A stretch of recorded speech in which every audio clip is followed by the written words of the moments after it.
on the inauguration of Ram Mandir after 500 years.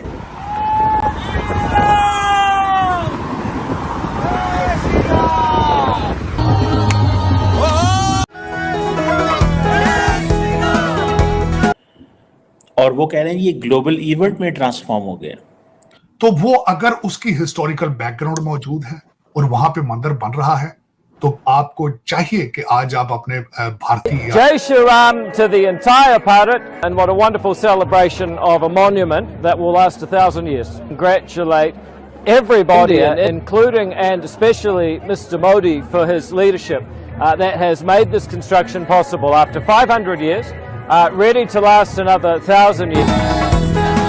Europe سے، امریکہ سے، Australia سے، United kingdom میں، بہت ساری جگہوں میں، فار ایگزامپل ٹائم سکوئر میں لائیو براڈ کاسٹ ہو سکتی ہے. مجھ سے پوچھے تو میں اس پہ ہندو برادری اور ہندو بھائیوں کو اپنے سب کو مبارکباد دوں گا. صدیوں بعد کھلنے والے رام مندر کو لے کر ہندوستان بھر سے لوگ جو ہیں وہ اپنی پیار اور محبت کا اپنے اپنے انداز میں اظہار کر رہے ہیں. مندر پریسر پہنچ چکے ہیں، تصویروں کا ہمیں انتظار. مندر کے اتری گیٹ پر پردھان منتری نریندر مودی کا سواگت ہوگا. خود مکھیہ منتری یوگی آدتیہ ناتھ، اپ مکھیہ منتری کیشو پرساد موریہ وہاں پر موجود ہیں. نے انہیں آج ریلیز کیا ہے. انترکش میں بھارتی سیٹلائٹ نے ان تصویروں کو کھینچا ہے. سب کو مل کر اس کی سیلیبریشن کرنی چاہیے ہے. کیا کہتے ہیں بھارت دنیا کے لیے اتنا امپورٹنٹ کیوں ہو گیا ہے؟ ہم کیوں نہیں ہوئے کہ ان کی خوشی دنیا کی خوشی بن گئی ہے. اور 2024 میں بھی جو ان کا الیکشن آنے والا ہے تو وہ تو ایک دم سمجھ لیں اس کو کوئی روک ہی نہیں سکتا. 2024 میں بھی ہمارے پردھان منتری جی آئیں گے. ٹیمپلز میں جا رہے ہیں، انہوں نے وہ سارا کچھ جو کپڑے ہیں اور جو ساری چیزیں ہیں وہ کی ہوئی ہے. اور ایک جس طرح اگر کوئی مسلم عمرے پہ جاتا ہے تو نمسکار دوستو، جے ہند. بھارت اسپیکس چینل میں آپ کا سواگت ہے. ہم آپ کو بتانے والے ہیں ہندو 500 برسوں تک جو انتظار کر رہے تھے، آج وہ انتظار ختم ہونے جا رہا ہے. بھارت میں پربھو رام مندر کا ادگھاٹن ہونے جا رہا ہے اور اسی بیچ ایودھیا کے رام مندر کے رام للا کی پران پرتشٹھا کو لے کر تیاریاں زور شور سے جاری ہے. اور اس بیچ بھارتی انترکش انوسندھان سنگٹھن اسرو نے انترکش میں بھویہ رام مندر کا جھلک دکھایا ہے. اسرو نے اپنی سودیسی اپگرہ کا اپیوگ کر کے ایک تصویر لیا ہے جو کہ بہت اسپشٹ دکھائی دے رہا ہے رام مندر کو. اور بھارتی ریموٹ سینٹنگ سیریز کے سیٹلائٹ کے ذریعے میں رام مندر کا تصویر لیا گیا ہے جو کہ 2.7 ایکڑ میں پھیلا رام جنم بھومی کا استھل کو دکھائی دیا. آج رام مندر کے سیلیبریشن میں بہت سارے سیلیبریٹی، منسٹر اور دنیا بھر کے لوگ شامل ہونے والے ہیں اور اس بھویہ طریقے سے یہ آیوجن کیا گیا ہے. اور اس کے اوپر آپ کے کیا رائے ہے کمنٹ سیکشن میں ضرور بتائیں اور اس ویڈیو کو ضرور واچ کریں. چلو چلتے ہیں. کرسچین کمیونٹی کے لوگ ہیں، وہ چرچز میں جاتے ہیں، ہم دیکھتے ہیں ان کو. ہمارے مڈل ایسٹ کے جو لوگ ہیں، رائل فیملیز کے جو کنگڈم سے ریلیٹڈ لوگ ہیں، وہ بھی یہ ساری پریکٹسز کرتے ہیں.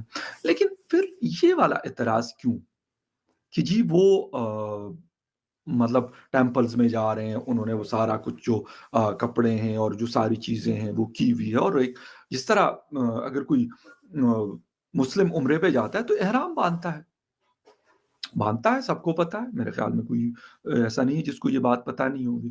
اس طریقے سے وہ بھی اگر کسی ایسی جگہ جاتے ہیں جو اس ریلیجن سے ریلیٹڈ ان کے لیے امپورٹنٹ ہے یا اس طریقے سے انہوں نے اس کا ایک عبادت کا یا ورشپ کا طریقہ کار دیکھا ہے، وہ کر رہے ہیں، تو پھر اس کے اوپر اعتراض کرنا میرے خیال نہیں بنتا. وجہ یہ ہے، سب سے بڑی بات یہ ہے کہ اگر ہم یہ چیزیں دیکھتے ہیں تو ہمیں کیوں لگتا ہے کہ یار اگر وہ یہ کر رہے ہیں تو پتہ نہیں کیا ہو گیا. اس کی وجہ یہ ہے کہ اگر باقی دنیا میں جو باقی ریلیجن کے ماننے والے لوگ ہیں، اگر وہ نہیں کر رہے ہیں اپنے ریلیجن کے حوالے سے، اسپیشلی جو ہیڈ آف دا اسٹیٹس کی ہم بات کر رہے ہیں، عام لوگوں کی نہیں بات ہو رہی، تو پھر اگر وہ ایسا کر رہے ہیں تو پھر ان کے حوالے سے کیوں ایسی چیزیں ہم لوگ کہہ رہے ہیں؟ یہ بڑا ایک اہم سوال ہے، اس کے اوپر سوچنے کی ضرورت ہے. اور میرے خیال میں جتنے بھی دنیا بھر کے لوگ ہیں ان کا کنسرن، ان کا ایک جسے کہتے ہیں کہ طریقہ گورنمنٹ جو ہے جس طریقے سے ایز اے پرائم منسٹر وہ لیڈ کر رہے ہیں اپنی کنٹری کو، یا جس جگہ پہ وہ لے کے جا رہے ہیں یا لے کے جا چکے ہیں، تو میرے خیال وہ اس پہ بات ہو سکتی ہے. اگر کوئی اور ایسی چیز ہو رہی ہے، ہمیشہ ہم سنتے جی ہیومن رائٹس وائلیشن یا پھر ریلیجیس ایکسٹریمزم یا اس طرح کی چیزیں، ہاں اس کے اوپر اگر کوئی بات کرتا ہے تو وہ ایک الگ چیز ہے.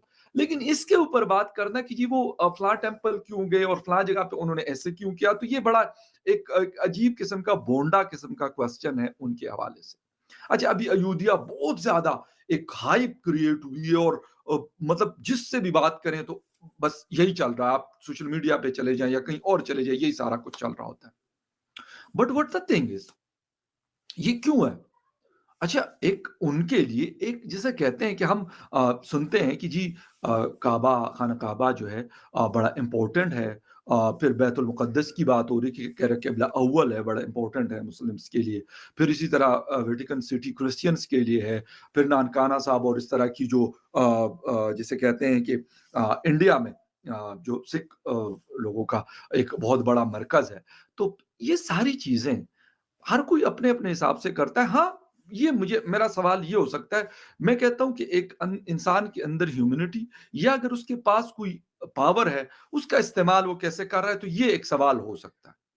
हाँ, अपने लोगों को डिलीवर कैसा कर रहा है, और हाँ, ये सवाल भी उनके लोग ही उनसे कर सकते हैं वोट की सूरत में। अगर वो समझते हैं कि यार उन्होंने अच्छा डिलीवर नहीं किया, तो उनको वो वोट नहीं देंगे। अगर वो समझते हैं कि उन्होंने बहुत अच्छा डिलीवर किया और हमें मजीद उनको और ज्यादा वोट करना चाहिए, तो मजीद वोट उनको करेंगे और मजीद उनको प्यार और सपोर्ट और ये सारी चीजें उनको मिलेंगी। बल्कि ऐसे लोग जो शायद हिंदू रिलीजन से रिलेटेड नहीं होंगे, वो भी उनको वोट करेंगे, क्योंकि उनको ये नजर आ रहा है कि उस कंट्री को वो कहां से कहां लेके जा रहे हैं। इस तरह की सारी चीजें। फिर ये वाले सवालात मेरे ख्याल में एक बड़ा मुझे मतलब इस चीज पे अफसोस है कि अगर कोई भी हेड ऑफ द स्टेट अपने रिलीजन को फॉलो करके और वो कुछ ऐसी चीजें कर रहा है जो उनकी एक पर्सनल प्रैक्टिसेस हैं रिलीजन के हवाले से। ये है कि अमेज़न को ये कहा गया है कि तुसी की करते पे हो, क्योंकि अमेज़न ने अपनी साइट पर राम मंदिर के नाम पर मिठाई बेचने के लिए ऐड लगाई हुई थी। यानी वो उन्होंने मिठाई वहां पर सेल की जा रही थी और उस मिठाई पर लिखा हुआ था राम मंदिर का प्रसाद। तो उनको इंडिया के ट्रेडर्स की तरफ से जो ऑर्गेनाइजेशन है वो एक नोटिस भेजा गया, इसमें कहा गया कि आप क्या कर रहे हैं, ये जो मिठाई आप बेच रहे हैं तो इस पर आपने राम मंदिर का टैग क्यों लगा दिया कि राम मंदिर का प्रसाद है। ये राम मंदिर का प्रसाद तो नहीं है, क्योंकि वो तो अभी उसकी सेरेमनी नहीं हुई, इनॉग्रेशन ही नहीं हुई, तो आप उस पे बेच रहे हैं। तो उन्होंने सही ठीक ठाक नोटिस अमेज़न को भेजा है। तो वो बात ये है कि बहती गंगा में हाथ सभी धो रहे हैं। तो ये है कि हर तरफ जो है वो राम मंदिर का चर्चा है। तो अमेज़न ने सोचा कि चलो जी असी भी जरा थोड़ा बहुत जो है एदे विच ठीक है जी लुच तल है। तो उन्होंने वो तली हुई पूरियां या जो भी बेचने की उसके ऊपर मिठाई कोशिश की है राम मंदिर के नाम से, तो उनको पकड़ लिया गया। उन्हें कहा गया ये नहीं हो सकता। तो अब उनको वो जो मिठाई वो बेच रहे थे या तो उसका नाम जो वो कर रहे थे उसको हटाना पड़ेगा। अच्छा, अब एक और चीज ये हुई कि राम मंदिर जो कि अगले चंद घंटों में उसकी आप देखेंगे सेरेमनी, ग्रैंड ओपनिंग, दुनिया का बड़ा इवेंट तारीखी जो होने जा रहा है, उसके ऊपर इसरो ने एक तस्वीर जारी की है। और वो तस्वीर ये है इसरो ने कि स्पेस से जो है वो देखिए राम मंदिर कैसा नजर आता है, राम टेम्पल स्पेस से कैसा नजर आता है। तो वो आप वो वाली जाके देख सकते हैं और उस पर पता चलता है कि इसरो ये बता रहा है, वो जो उन्होंने पिक्चर्स इमेजेस जारी किए अभी तक तो हम देख रहे थे कि चंद्रयान 3 के इमेजेस आ रहे थे, आदित्य L1 सूरज का जो मिशन है उसके, लेकिन अब इसरो की तरफ से राम टेम्पल के इमेजेस जारी किए गए हैं कि स्पेस से राम मंदिर कैसा नजर आता है। इससे पहले दीवारें चीन के जो इमेजेस हैं वो भी इसी तरीके से स्पेस से नजर आते हैं, दिखाई जाते हैं, तस्वीरें शेयर करवाई जाती हैं कि दीवारें चीन नजर आ रही है वहां से। और इसके अलावा मक्का और काबा के जो हैं वो भी इमेजेस इसी तरीके से वायरल होते रहे हैं कि स्पेस से ये कैसे नजर आते हैं। बल्कि यहाँ तक कहा गया कि वो वहाँ पर चांद पर जब कोई उतरा था तो उसने सबसे पहले नील आर्मस्ट्रांग ने जो आवाज़ सुनी थी उसने कहा था मैंने अजान की आवाज़ सुनी है वहाँ पर चांद पर। तो पता नहीं वहाँ पे अजान कौन दे रहा था। अच्छा, अजान से अब ये याद आया कि ज़ैद हामिद साहब जो हैं वो ये कह रहे हैं कि जनाब, बल्कि उन्होंने एक शेयर करवाई हुई है किसी की वीडियो या कुछ ऐसा, उन्होंने कहा कि भाई ये मुझे ये कह रहे कि ज़ैद हामिद ने ये कहा है कि ईरान को गजा बनाकर दम लेंगे हम। अंदाजा करें, आप जरा सोचें कि ये जो स्टेटमेंट है इसका स्पेक्ट्रम कितना वास्ट है, कहां कहां तक फैला हुआ है। कि एक तो आप ये कह रहे हैं कि गजा को जो है ढेर बनाया गया है तो हम ईरान को ये बनाएंगे, تو آپ خوش ہو رہے ہیں کہ غزہ کے ساتھ یہ کیا گیا, آپ اس لیے کہہ رہے ہیں. اور دوسرا یہ کہ کیا پڈی کا شوربہ تسی کی ایران